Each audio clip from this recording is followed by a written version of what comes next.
Hey, it's John here from John Still Runs.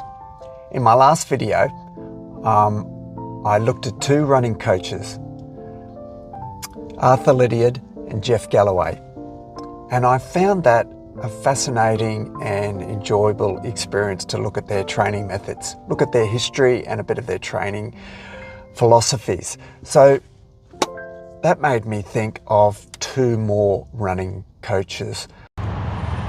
And the two running coaches I'd like to have a look at, discuss their backgrounds and their training philosophies. These two are Ernst Van Aaken and Phil Maffetone. Different, but surprisingly similar in a lot of ways.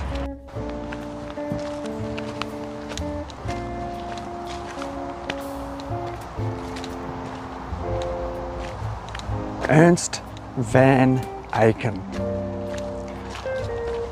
Became aware of Ernst in the mid-1970s when as a teenager I was getting into running, and I was reading everything I could find about the philosophies and the training methods used by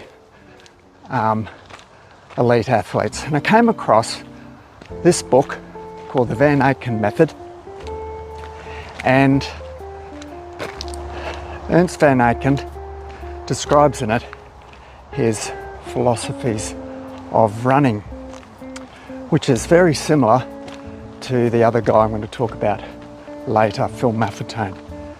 But Ernst was born in 1910, and he was a German sports physician.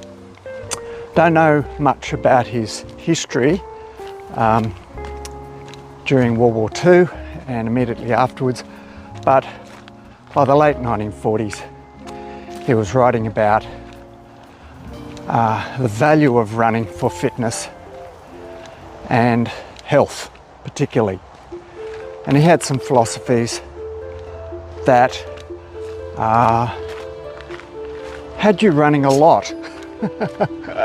a lot of kilometres at a very, very easy pace. Later on, Ernst,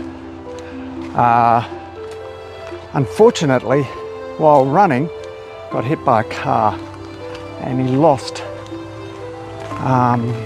one or two of his legs, became an amputee.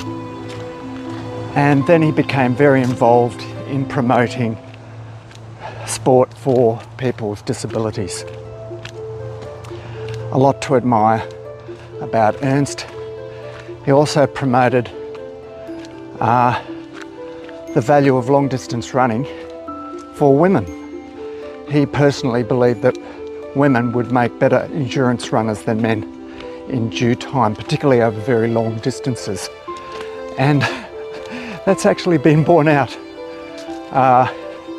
with some women ultra-marathoners beating most, if not all, men in some races.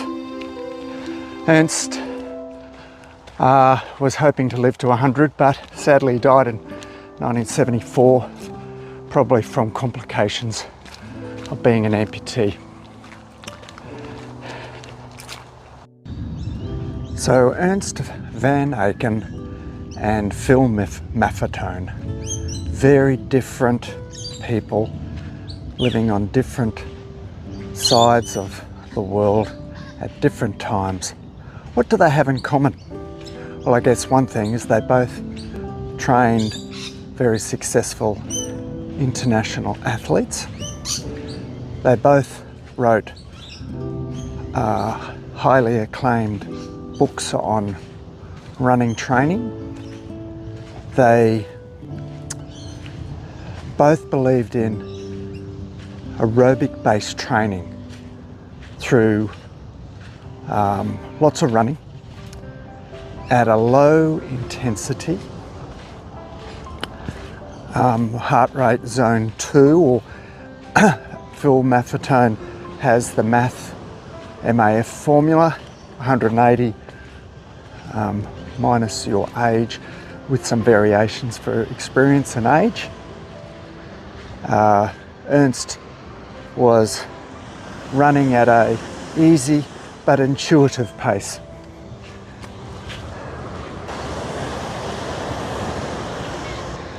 Beautiful out there.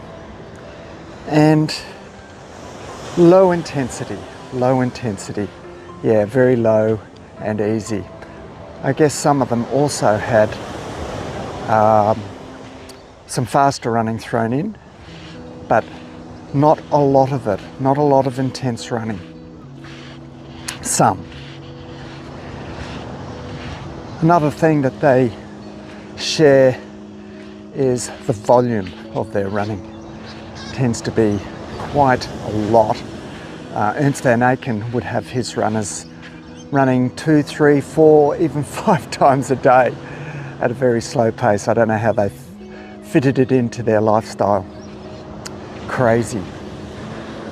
Phil Maffetone would have his runners probably only running once a day, perhaps twice, and having considerable periods of time with cross-training. That's a point of difference. I guess Phil would have his runners more holistically trained, doing mobility work and cross-training of other types, whereas Ernst Van Aaken would have his runners run and lots and lots. One thing that they did share though is the importance of maintaining a healthy lifestyle. Ernst Van Aaken had his runners not eating very much actually. That could be a point of disagreement with modern scientific nutritional advice. So as I finish my little bit of a holiday with family at Shoal Bay, Port Stephens, near Newcastle, New South Wales, Australia, I really enjoyed making this video about Ernst Van Aaken and Phil Maffetone. Look them up on the interwebs and you'll find lots of information. Probably less about Ernst Van Aaken, but I think what you'll find is quite interesting. Enjoy your day and see you next time.